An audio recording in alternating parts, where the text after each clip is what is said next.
नमस्कार दोस्तों, कैसे हैं आप लोग। यूपी ट्रिपल एस सी पेट की परीक्षा 18 सितंबर 2022 को प्रस्तावित है। अब समय बहुत कम बचा हुआ है, तो इस वीडियो में हम लोग यूपी ट्रिपल एस सी पेट 2022 के मॉडल पेपर नंबर 1 को साथ ही साथ पूरा जो सिलेबस है उसको डिस्कस करेंगे।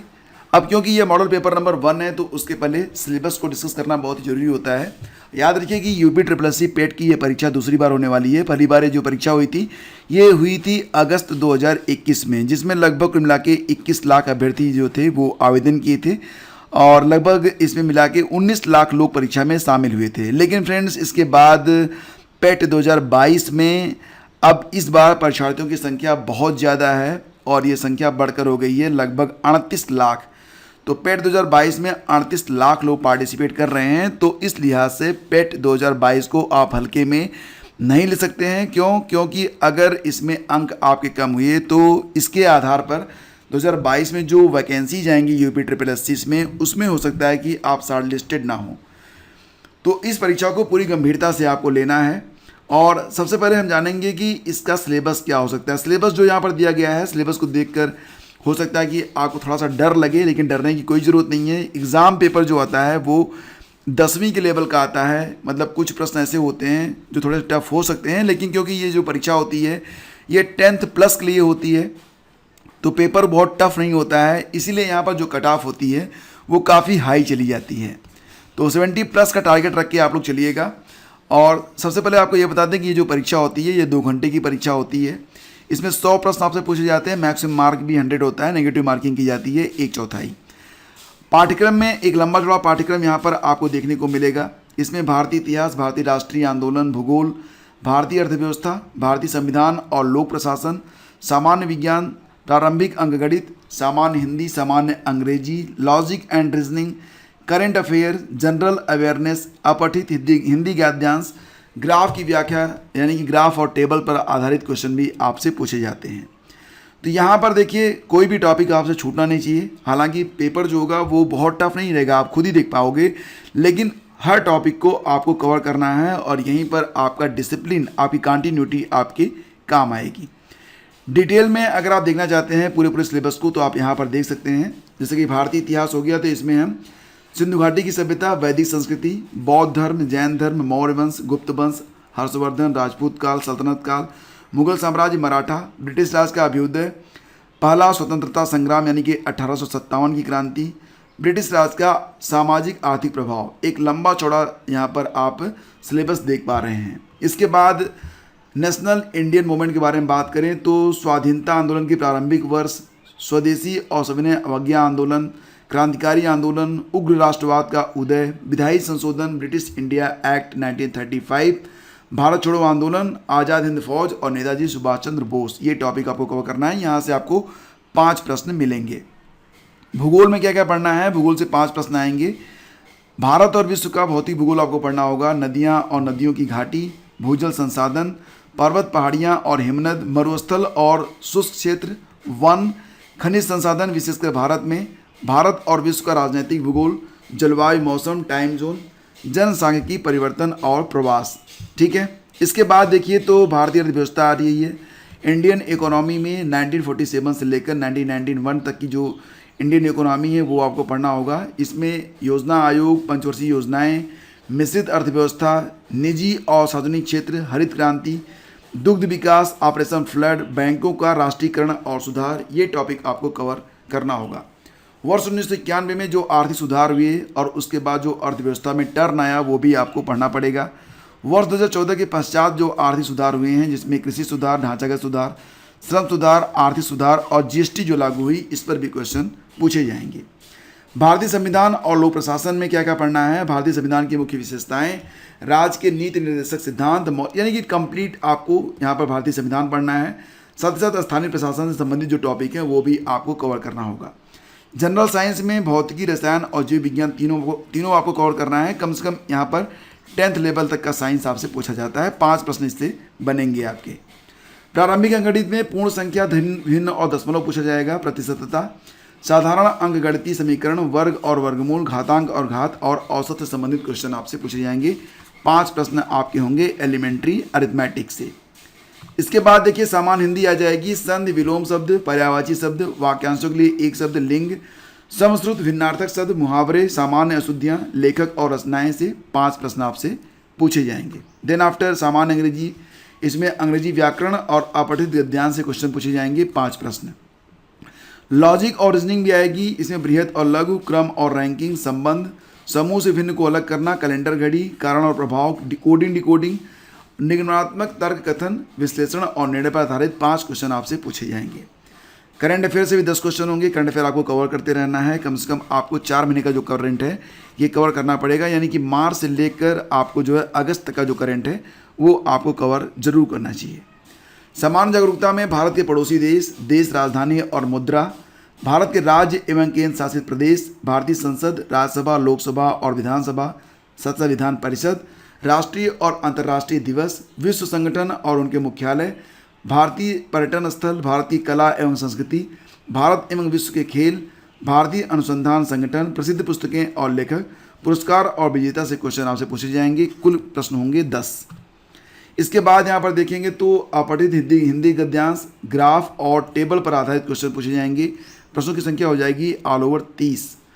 तो यहाँ पर ध्यान दीजिए कि जो कठिनाई का स्तर होगा, प्रश्नों का डिफिकल्टी लेवल, वो होगा सेकेंडरी या फिर सीनियर सेकेंडरी लेवल का, और जो क्वेश्चंस होंगे वो ऑब्जेक्टिव रहेंगे, नेगेटिव मार्किंग होगी 1/4। तो ये हो गया कंप्लीट सिलेबस।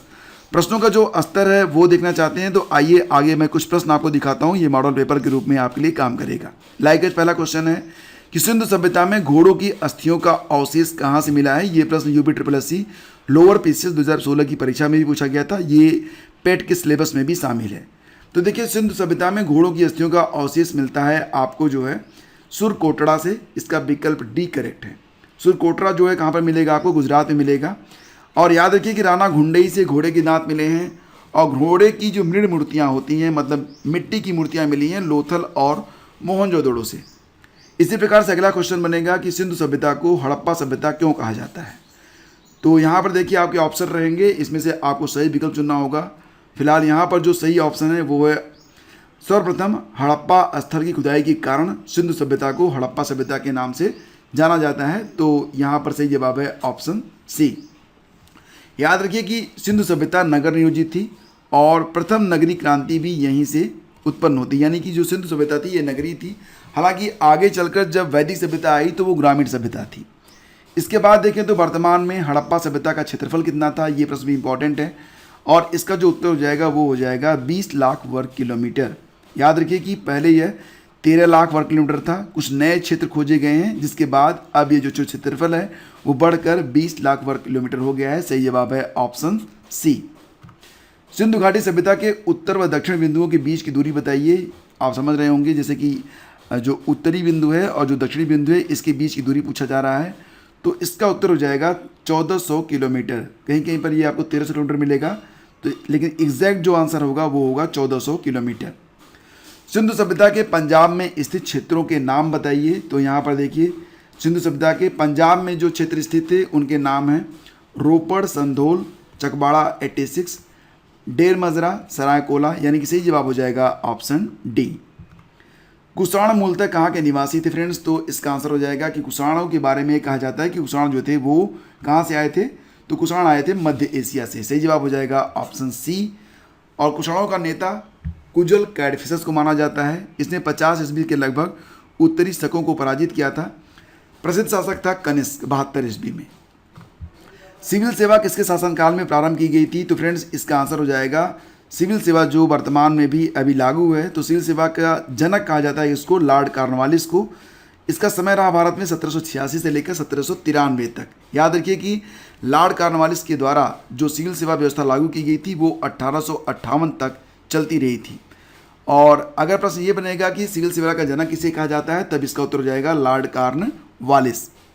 फिर देखिए अगला क्वेश्चन क्या है कि भारतीय संविधान में कुल कितनी महिला सदस्य थीं। इसका उत्तर हो जाएगा कुल मिला के 15, यानी कि सही जवाब हो जाएगा इसका ऑप्शन सी। भारत विश्व का विशालतम लोकतांत्रिक प्रजातंत्र है। इसकी प्रथम लोकसभा कब आयोजित की गई थी। आपको पता है कि भारत विश्व का विशालतम लोकतांत्रिक प्रजातंत्र है। इसकी प्रथम लोकसभा कब आयोजित हुई थी। तो इसका आंसर हो जाएगा 13 मई 1952, जबकि प्रथम निर्वाचित लोकसभा आयोजित हुई थी 17 अप्रैल 1952 में।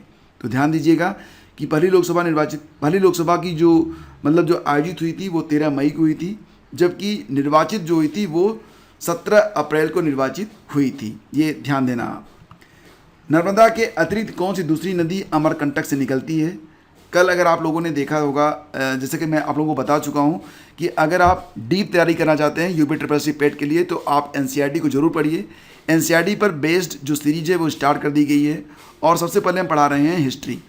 तो एनसीईआरटी को आप लोग बिल्कुल पढ़िए, उसको बिल्कुल इग्नोर मत कीजिए, आपको काफ़ी लाभ मिलेगा। और ये जो प्रश्न है यहाँ पर जो पार्ट 1 है हिस्ट्री का, उसमें हमने इस प्रश्न को अच्छे से डिस्कस किया है। पूरा मानचित्र लेकर हम चल रहे हैं ताकि आप अच्छे से समझ सकें और जो थियरी है वो आपके दिमाग में अच्छे से बैठ सके। तो आप लोग लगातार जो है जो सीरीज चल रही है उसको देखते रहें, या इससे आपको काफ़ी फ़ायदा मिलेगा। तो नर्मदा के अतिरिक्त कौन सी दूसरी नदी अमरकंटक से निकलती है? तो इसका नाम है सोन नदी। ऑप्शन बी इसका करेक्ट है। इसके बाद देखिए, दक्षिण भारत की नदियां प्रमुख रूप से निम्न में से कौन सा अपवाह तंत्र रखती हैं? तो इसका उत्तर हो जाएगा ऑप्शन सी, यानी कि वृक्षनुमा। वृक्षनुमा का मतलब क्या होता है? मान लेते हैं कि एक नदी यहाँ पर बह रही है, तो कुछ नदियाँ क्या होंगी, यहाँ से आकर मिल जाएंगी, ठीक है, ये ट्रिब्यूटरीज होती हैं, फिर यहाँ से भी आके मिल जाएंगी, यहाँ मिल जाएंगी, यहाँ मिल जाएंगी, तो ये एक पेड़ की तरह बन जाता है। तो इसे कहा जाता है वृक्षनुमा, यानी कि ऑप्शन सी। द्रुमाकृतिक अपवाह प्रतिरूप भी इसे कहते हैं। द्रुम का मतलब क्या होता है? द्रुम का मतलब वृक्ष से होता है। द्रुम जो होता है वृक्ष का पर्यायवाची है, तो इसलिए इसे द्रुमाकृतिक भी आप कह सकते हैं। ललित किसकी एक उत्तम किस्म है? ये प्रश्न भी इंपॉर्टेंट है। तो देखिए, जो ललित होता है ना, ये अमरूद की एक वैरायटी होती है। ऑप्शन बी करेक्ट है। और अमरूद की जो अन्य वैरायटीज़ हैं उसमें इलाहाबाद सफ़ेदा है, सरदार है, इलाहाबादी सुरखा है, और एक होता है बेहट कोकोनट, ठीक है, तो ये भी अमरूद की किस्में हैं। ओजोन दिवस कब मनाया जाता है फ्रेंड्स? तो इसका आंसर हो जाएगा ऑप्शन बी, यानी कि 16 सितंबर को प्रतिवर्ष मनाया जाता है ओजोन दिवस। अगर थीम पूछ ले तो याद रखना कि 2022 में इसकी थीम है पुनरुद्धार महासागर के लिए सामूहिक कार्रवाई, revitalisation collective action for the ocean. निम्नलिखित में से किस ऑपरेशन के अंतर्गत भारत सरकार द्वारा भारत के मेडिकल छात्रों को यूक्रेन से भारत लाया गया था? तो इसका नाम है ऑप्शन ए, यानी कि ऑपरेशन गंगा के अंतर्गत। निम्नलिखित में कौन सा प्रधानमंत्री स्वनिधि योजना के अंतर्गत लक्षित समूह है? तो ये बहुत ही इंपॉर्टेंट क्वेश्चन है और इसका आंसर है ऑप्शन सी, स्ट्रीट वेंडर, यानी कि फुटपाथ विक्रेता। तो स्वनिधि योजना जो थी ये आवास और शहरी मामलों के मंत्रालय के द्वारा चलाई जा रही है, जिसकी शुरुआत 1 जून 2020 से की गई है। तो फ्रेंड्स, इसी प्रकार से ये सीरीज लगातार चलती रहेगी और मैं आप लोगों को एडवाइस करूंगा, सलाह दूंगा कि आप लोग जो है एनसीईआरटी की जो सीरीज चल रही है इसको जरूर वॉच करें। इससे आपको ज़बरदस्त फ़ायदा मिलेगा और हर टॉपिक आपको बहुत ही डीप तरीके से समझ में आ जाएगी, ऐसे समझ में आएगी कि आपको भूलेगा नहीं। अभी हाल ही में एक टॉपर का इंटरव्यू मैं देख रहा था, तो उसमें जब उनसे ये पूछा गया कि एनसीईआरटी की किताबों को कैसे पढ़ना चाहिए, तो उनका आंसर था कि ऐसे पढ़ना चाहिए कि आपको हर टॉपिक पेज वाइज याद रहे। तो अब आपको समझ में आ गया होगा कि ये जो सीरीज है वो आपके लिए कितना महत्व रखती है। फिलहाल सामाजिक विज्ञान के अंतर्गत कक्षा 6 की जो किताब है हमारे अतीत, तो इसका जो चैप्टर 1 है क्या, कब, कहाँ और कैसे, ये अपलोड हो चुका है। लिंक वीडियो के डिस्क्रिप्शन में है, जाकर चेक कीजिए और अभी इसको वॉच कीजिए। Thank you so much. और हाँ, फीडबैक देना बिल्कुल भी मत भूलिएगा।